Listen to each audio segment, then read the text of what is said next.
sagantaa kana kan qopheessan kan qindeessan obboloota koo jaallatamoo iddoo kana jiran tamee gammee wande akkasuma isaan faana kan jiran tiimii isaanii waldoota magaalaa Naqamtee irraa kan dhufan hundumaa geggeessitootaaf tajaajiltoota luboota waldaa keenyaa keessumatti geggeessitoota waldaa kanaa kan nuuf eeyyaman iddoo kana akka nuyi wal arginu godhan guddisee galateeffachuun fedha isaan kana naa galateeffadhaa adaraa keessan harka keessa walitti rukutaati. Itti aansuudhaani saba iddoo kana jirtan alas manas kan jirtan hundumti keenya gurri keenyas iji keenyas tokkuma. Torbeedi kana waan ture magaalaa Finfinneetti nuyi bifuma salphaa ta'een kunoo nubi keenyas jira.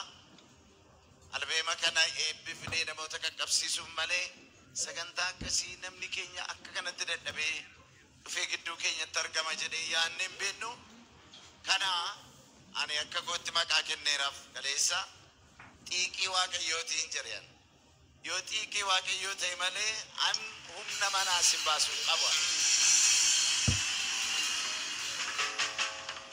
Ani hojiin hojjedhee ittiin laphee keessan keessa jirus waan addaan qabu waanuma warri kaan gochuu danda'anii godhe waaqayyo immoo waanuma xinnoo waan hojjedhe isinitti turgeesse. Kanaaf waaqayyoon na eebbisarra deebi'e. Kanaaf guyyaa kaleessaas torban kana jalqabanii kabaja garaa nutti argisiisaa turan sabni keenya as kan jirtu kaleessallee daandii irratti nutti adeemanii nu simatan geggeessitoonni namni baay'een nu simate ani ulfina kanaaf akkan hin mallee of beeka humna koo waan hin beekuuf. Kanaaf kabaja keessan beekamtii sinnaa laattan hundumaa guutummaa guutuutti fudhadhee anaaf immoo kabaji koo beekamtiin koo isin waan ta'eef deebisee isinii kenneera.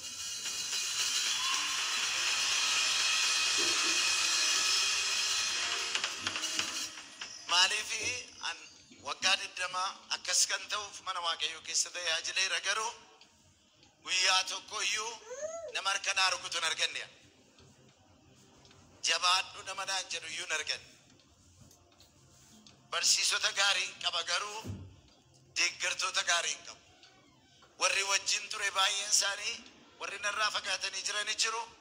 Warri na biraa hafanis jiraachuu danda'u hin beeku garuu an naman ilaale